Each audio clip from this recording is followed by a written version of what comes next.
3.5 হাত বডি দিয়েছে। এই 3.5 হাত বডির দ্বারা কি করবে?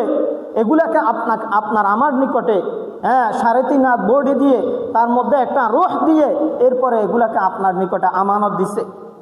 ও আমার বান্দা বান্দিরা, তোকে 2টা চোখ দিছি, এগুলো হচ্ছে আমার দেওয়া আমানত। এই আমানতটা তুই কোন কাজে খরচ করবি?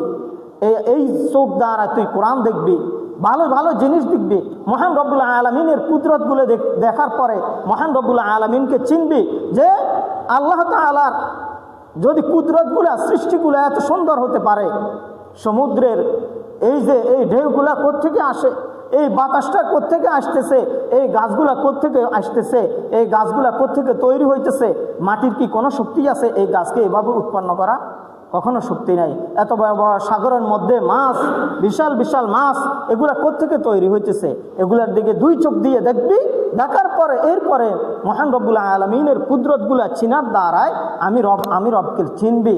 চেনার দ্বারা কি লাভ হবে? আমি মহান রব্বুল আলামিনকে যখন চিনবি